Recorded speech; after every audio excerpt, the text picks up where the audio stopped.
Welcome to an episode of the Global Investors Podcast. I'm your host, Charles Crillo. Today we have Ehud Gersten. He is a licensed securities professional focusing on 1031 exchanges and Delaware Statutory Trusts, DSTs.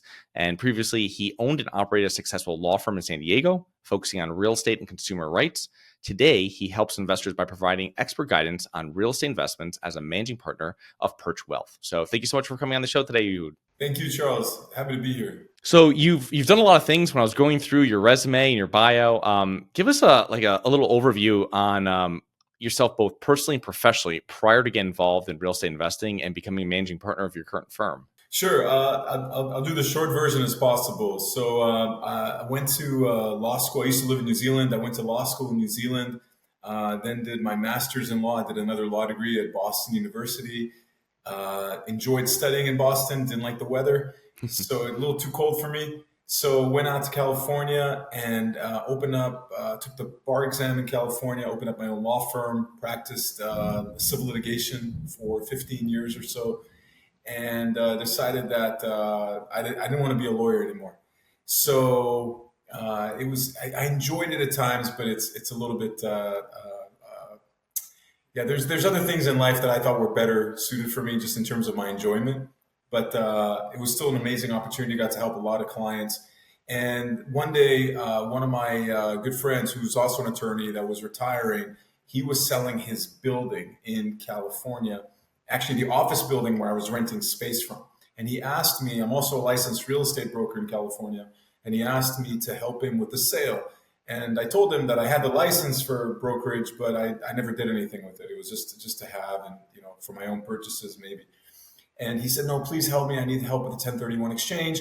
And in that process of looking for solutions, I came across what I do today, which is the Delaware Statutory Trusts. And I just thought it was incredible. And I couldn't believe that I had never heard of it, even though I was in the world of real estate. I did a lot of real estate litigation. I'd heard about 1031s. I'd never heard about DSTs.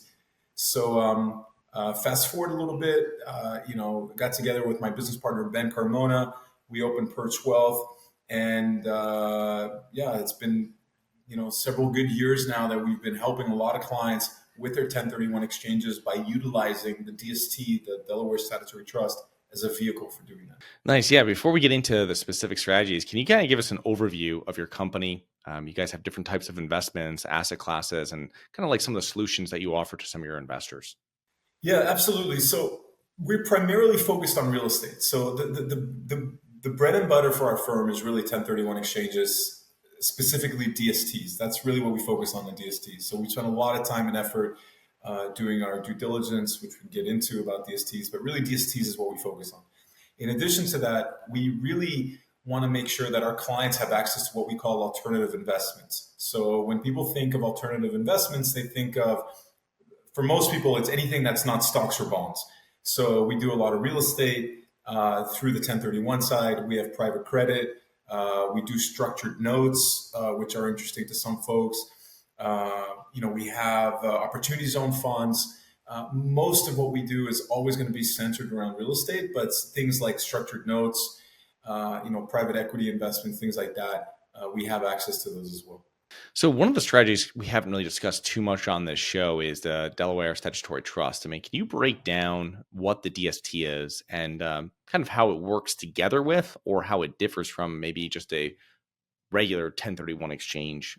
Sure. So nowadays, the two main ways to do a 1031 exchange is either going out and finding a broker and buying your own piece of real estate, right? Going and acquiring your own piece of real estate.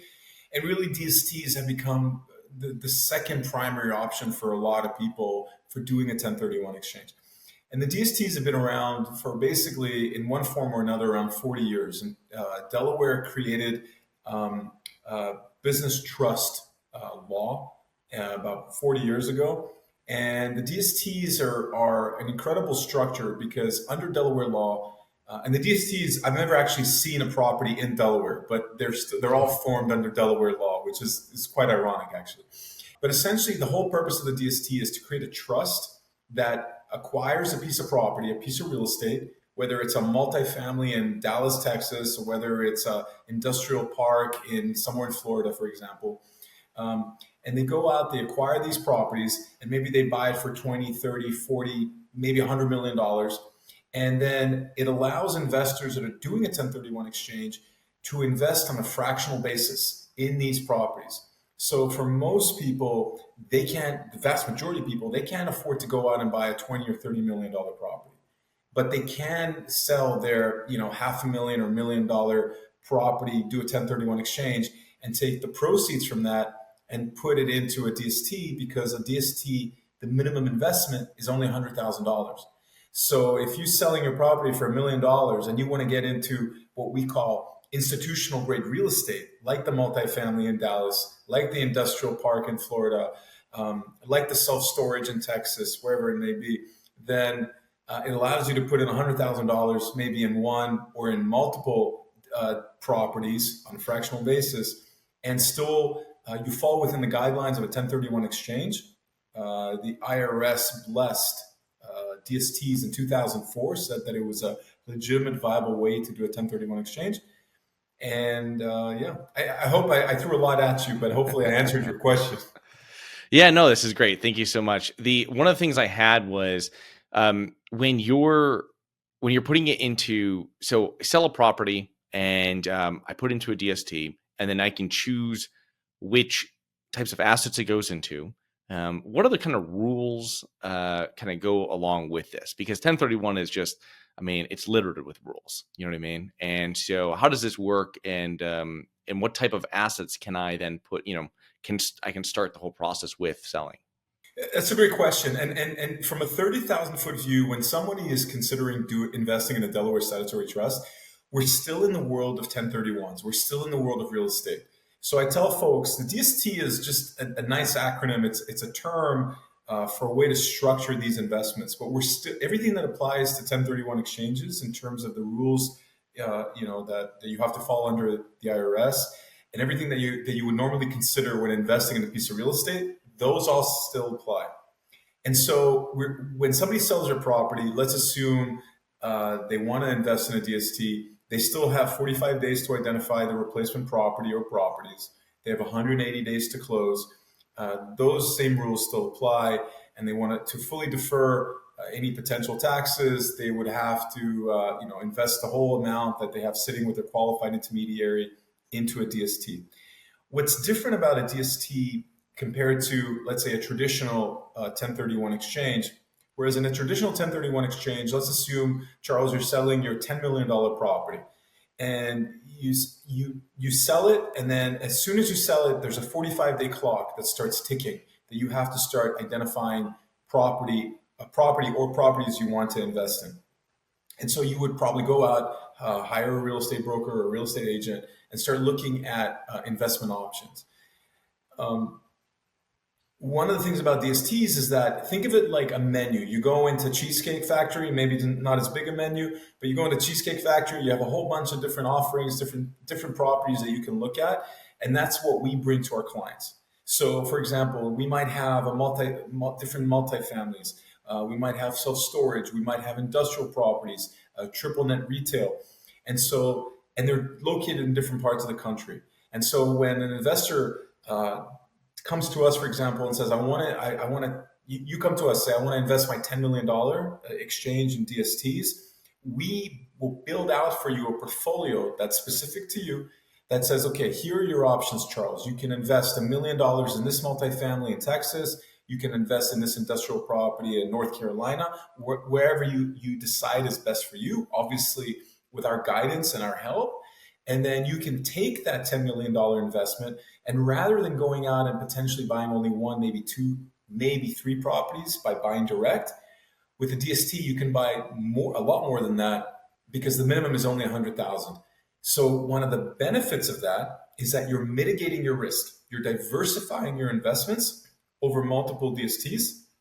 And those investments, that real estate, is some of the best real estate you're going to find in the country, right? These types of investments are out of reach for most people, but on a regular basis, if they went out to try to buy them, but they are available to folks by doing a DST investment. So the process is still the 1031 process, right? We're still in the world of 1031s, but now you have many more options, to choose from. So rather than going to a restaurant that only has 3 items or 2 items on the menu, you're now a cheesecake with like 30 or 40 pages. All right. So when it's going to be one of the options I'm going to identify is going to be a DST. Does it have to be a specific investment? I have to identify right away. So if you have a self-storage complex in Georgia that you're doing, do I have to say, okay, this $100,000 is going into that? Or do I say it's just going into the DST and then I'll figure out where I'm going to put it, going from there? That's an excellent question. And it really depends on when you start talking with us or when you decide you want to do a DST. Many of our clients, for example, let's say you've got the property you're looking to sell, or you're already under contract and you know you're going to close, let's say in a week or 2 weeks or a month's time. You can start the process already, identifying DSTs that make the most sense to you. So by the time you close on your property, the downleg property, the one you're selling, you could be invested in your DSTs of choice in as little as 5 business days. And so now you're done with the exchange.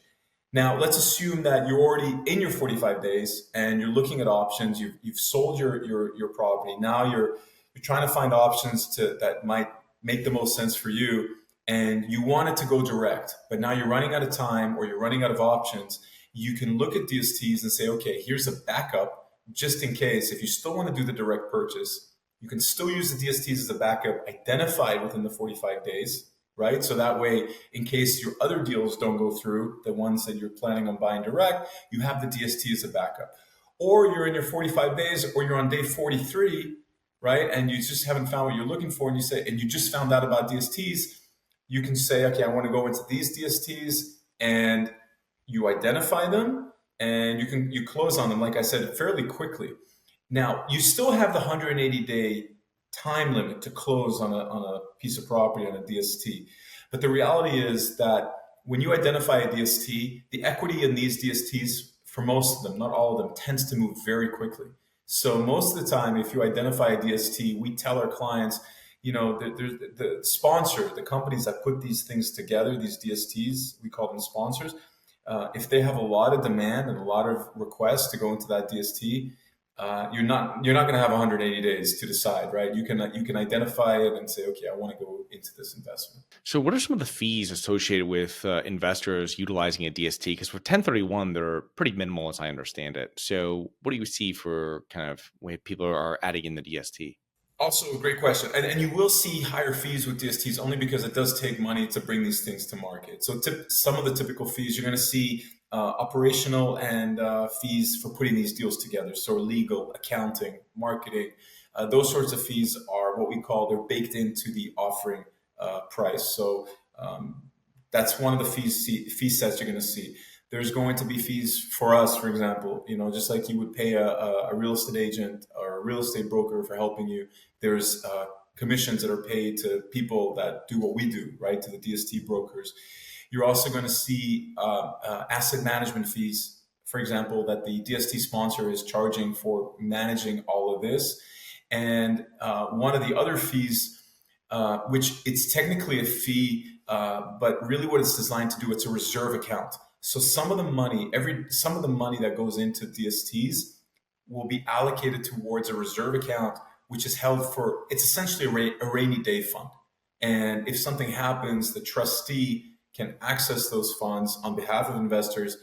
If something happens that's, they need to have the money, because with DSTs, you can't do capital calls to investors. Once you've invested, let's say I'm a DST sponsor and you've put in $100,000 with me and I need more money to operate the facility. I can't come back to you and say, hey, Charles, I need another 10 grand. I can't do that. So I have to prepare and plan ahead by having some of those funds in the reserve account ahead of time. Wow, that's a lot of great information there. Do you have money sitting in the stock market and you're worried about it? Or worse, you have money sitting at the bank, not keeping up with inflation? My name is Charles Carrillo, founder and managing partner of Harborside Partners. And since 2006, I've been investing my money and my family's money into income-producing properties. These are real assets, real properties with real addresses that produce real cash flow. At Harborside Partners, we provide passive investors who love real estate with a turnkey investing solution. If you want to put your money to work in real estate but can't find deals, don't have the time to get funding, and the last thing that productive people want to do is manage real estate. We find the deals, we fund the deals, and we manage the tenants, the termites, and the properties. Partner with us at investwithharborside.com. That's investwithharborside.com. Go to investwithharborside.com. If you love real estate, you like the idea of passive income, and believe that income-producing properties will appreciate over time, go to investwithharborside.com. That's investwithharborside.com. What types of investors and investments make most sense for utilizing a DST? I mean, you talked about you guys have a lot of different asset classes available for DST investors, but what kind of investors utilize this? Is this going to be just for retail investors or, I mean, family offices? How does this go usually? Yeah, well, both. And it's, most of our clients tend to be baby boomers or seniors that are retiring. And one of the greatest benefits of DSTs is that it's a hands-off investment, meaning these are passive investments that allow investors to invest in them without having to manage anything. So for a lot of our clients, they've bought property, they've managed property for, maybe decades sometimes, and they're tired of dealing with tenants. They don't want to manage properties anymore. So they can invest in a DST, doing a 1031 into a DST, and they don't have to manage any properties. They get paid, on a monthly basis, right? We call it mailbox money, where, you get a distribution every month. Of course, there's never any guarantee. I have to say that we live in the world of investments and securities, so there's always a risk of loss. But everything is going as planned, then the investor is going to be typically getting monthly distributions. So a lot of our clients are they're older because they don't want to deal with the management side of it. If they're younger, and if there's someone's in their 30s, for the most part, they're not a client that wants to do it. Not because they don't see the value, but because they want the action. They want to go and buy and sell themselves. So I'm becoming more of the former category than the latter category. Yeah, that's interesting. Yeah, no, I sold a portfolio of properties a couple years back, and I put a lot of the gains into different QOZ properties. So I was probably young for what I was doing, but I used the capital for other active deals. But yeah, no, it's just one of those. It's there's many different ways, and I can see that with older people would probably want to have less hassle and kind of a little easier, less headaches, because we all know how managing property goes. Yeah, absolutely. And I'll give you another example, which a lot of people don't often think about, is couples that are divorcing. So if they're divorcing and they own real estate, an investment property or properties together, well, many times, they will sell the property because they just want to go their separate ways. They don't want to deal with one another. The problem is that if they sell it and they don't do a 1031, they're both parties are going to get hit with usually a pretty big capital gains tax. So how do you deal with that? How do you go your separate ways while still deferring the taxes? So the DSTs can be a good solution because let's say they sell a property for $1 million, $500,000 goes into one DST, $500,000 goes into another, and in a separation agreement, each spouse gets their own DST, as by way of example. So they're a great tool. Not just for people that are older that don't want to manage, but they're also good, for example, for couples that are divorcing, or for example, folks that have kids or grandkids, and maybe they think their kids or grandkids are not going to be able to manage, their one property together because they may not agree on how to manage it. So they sell their property, they go into DSTs. Every child or grandchild gets their own DST, and it's you can do estate planning pretty straightforward, pretty easily, in a way that doesn't involve infighting sometimes. Yeah, that makes perfect sense. I guess it could be any partnership. So if you have a JV with a couple partners and you sell property, each going their own way, and this is a great exit strategy. What happens if my partners don't want to go that way, though? That becomes an issue. Everybody has to agree. Typically, yes.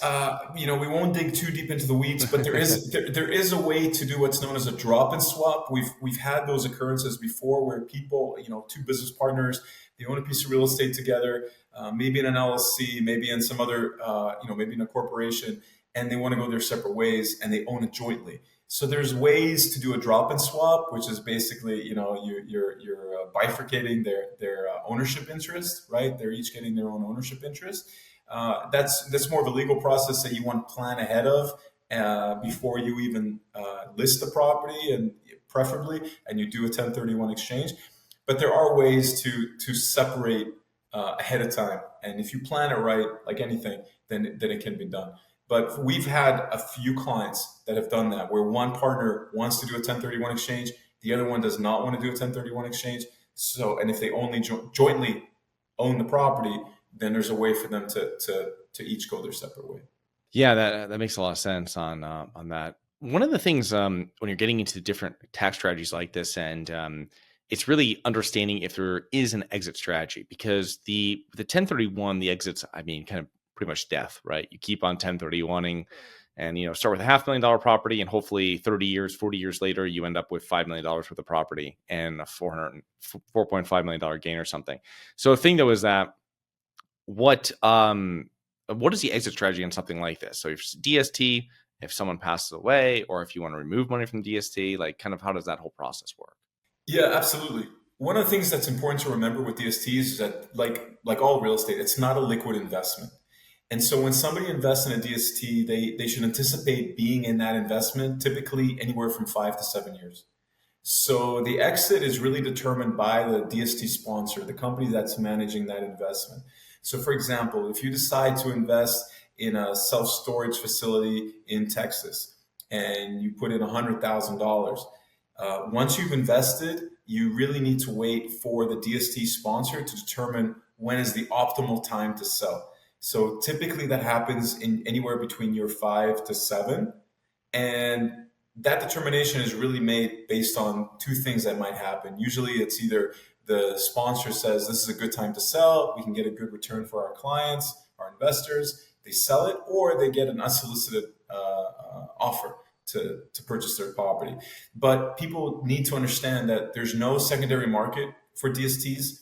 It's not like a stock where you can trade it multiple times a day, and they're not liquid. So when you invest, it's the other side of the coin. It's passive investments. You get your monthly distributions, but on the other side of the coin, you're not in control. So that's one of the reasons I think as well that for a lot of the younger folks that want to invest, they because they're giving up that control, then they don't want to do it. But for as the older clients that we have, or the more senior clients that we have, they've been doing this for so long that they just don't want to deal with it anymore.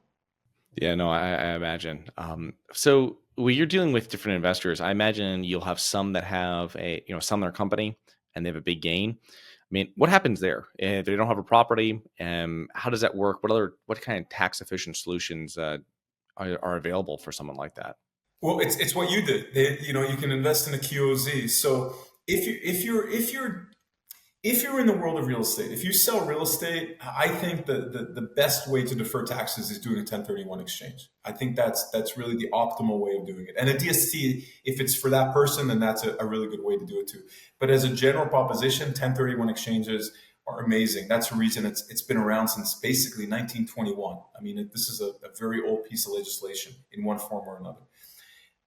But let's assume you sold a business and you have to pay capital gains on the business, and it doesn't have any real estate associated with it. Then what do you do with that money? So you can invest in an opportunity zone, excuse me, and that's another way to defer taxes, at least temporarily. It doesn't have the same strength as a 1031 exchange, where you can keep deferring indefinitely, or if the person dies and step up. But it does have the benefit of deferring the taxes using a QOZ. Those are really the two primary ways, I think, nowadays for dealing with the tax situation. Yeah, as I understand with QOZ, it's pretty much you're investing into it. You're going to pay your taxes years down the road. There's about 8,000 of these QOZ zones around the United States. And the goal is finding one that's not really in an area that has ability of growing. And so you pay your taxes a few years later, and then you can hold these, I guess, up to 25 years or something, and taking money out of that, like when it sells at the end, I believe that's tax-free. So it's really just, it's pretty much kind of putting your money into some sort of almost Roth investment at that point, right? Where it comes out the other end, it's tax-free. Yeah, no, and that's a good point. So the QOZ is the way it is right now. The other great thing about the QOZ is when you're doing a 1031 exchange, In order to fully defer the taxes, you have to reinvest not only the equity that you got, but you have to cover the debt value as well. With an opportunity zone, you only have to reinvest any gain that you made. You don't have to cover the debt component if you had a debt on the property or whatever you sold, right? And then, but the taxes are due, at least the way the laws are written right now, it's due in April 2027. If you hold the investment for more than 10 years, you don't pay any taxes on any growth.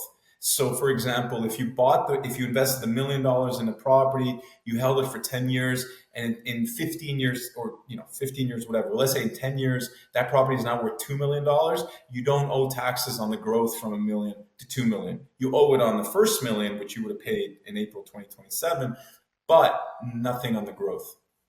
Yeah. And usually how they try to structure it is that they try to, during that window before you have to pay your taxes, there's a construction period and lease up period.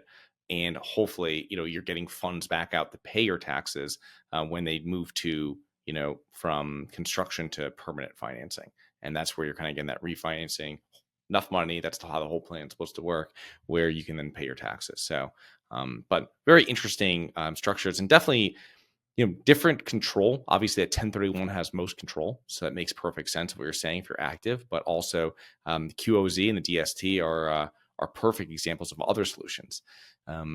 So moving forward a little bit, one thing I found interesting with your firm is the number of different opportunities and asset classes that you guys offer and work with, from student housing, oil and gas, self-storage, multifamily, industrial.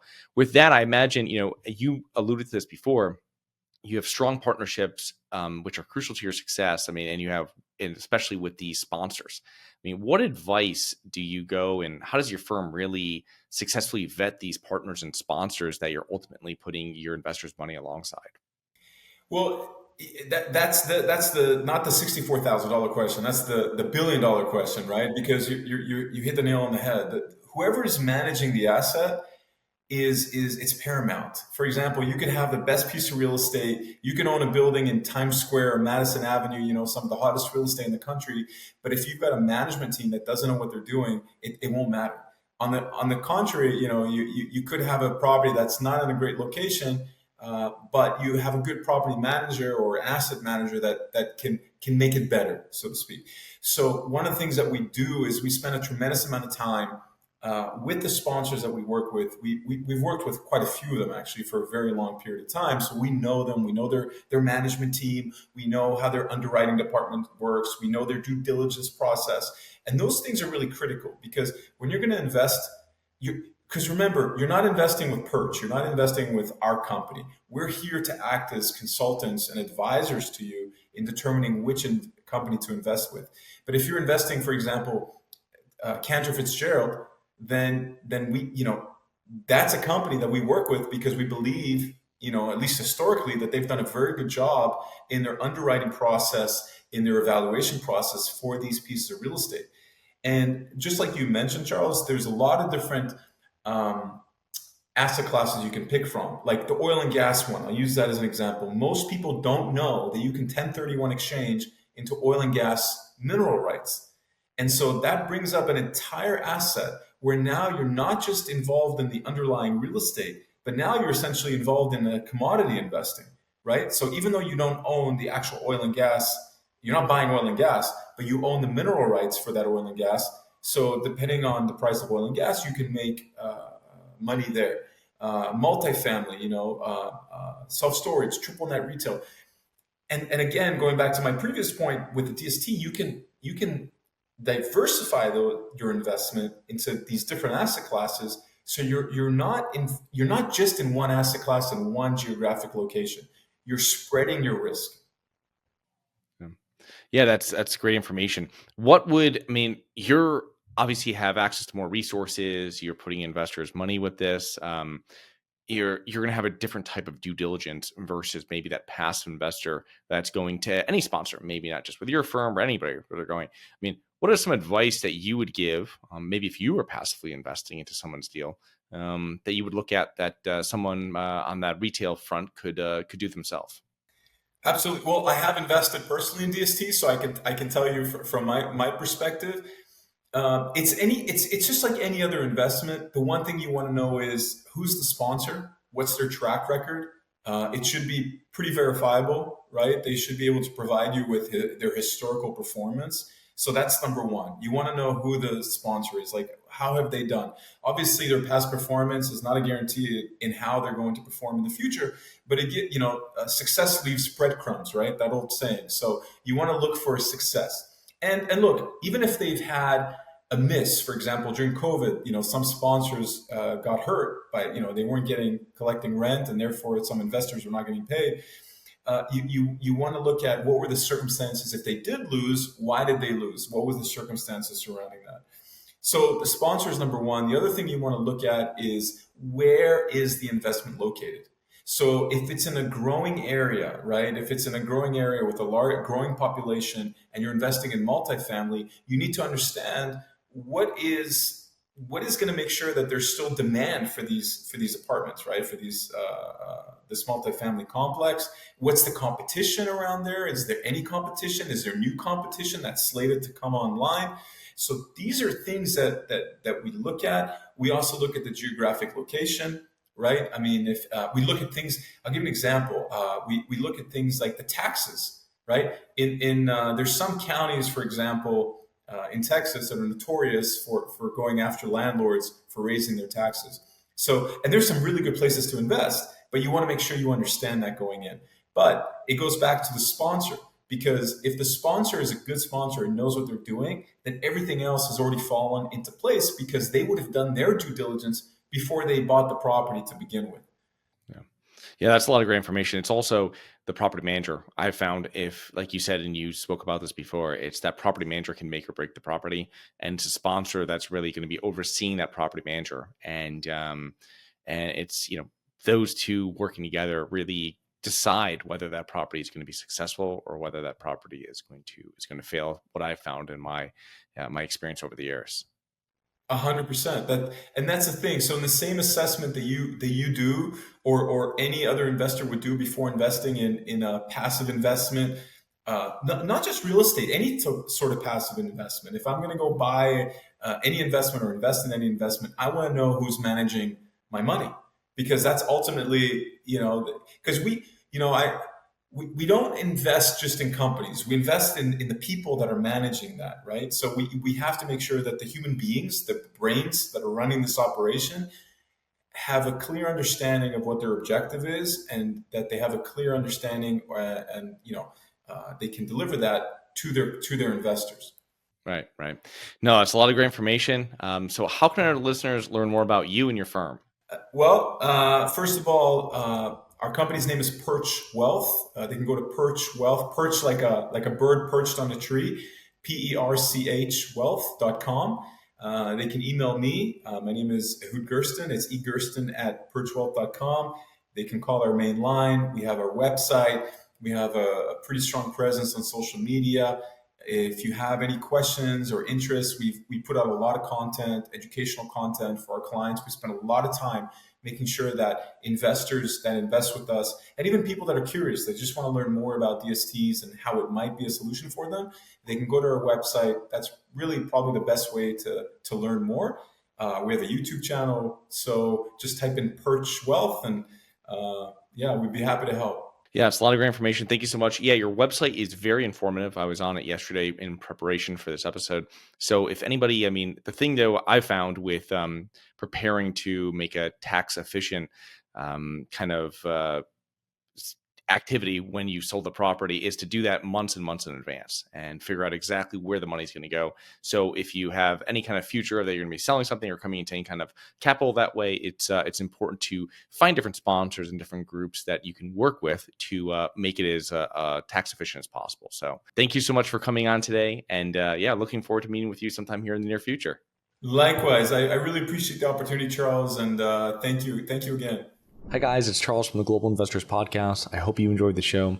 If you're interested in getting involved with real estate, but you don't know where to begin, set up a free 30-minute strategy call with me at schedulecharles.com. That's schedulecharles.com. Thank you. Nothing in this episode should be considered specific, personal, or professional advice. Any investment opportunities mentioned on this podcast are limited to accredited investors. Any investments will only be made with proper disclosure, subscription documentation, and are subject to all applicable laws. Please consult an appropriate tax, legal, real estate, financial, or business professional for individualized advice. Opinions of guests are their own. Information is not guaranteed. All investment strategies have the potential for profit or loss. The host is operating on behalf of Syndication Superstars, LLC exclusively.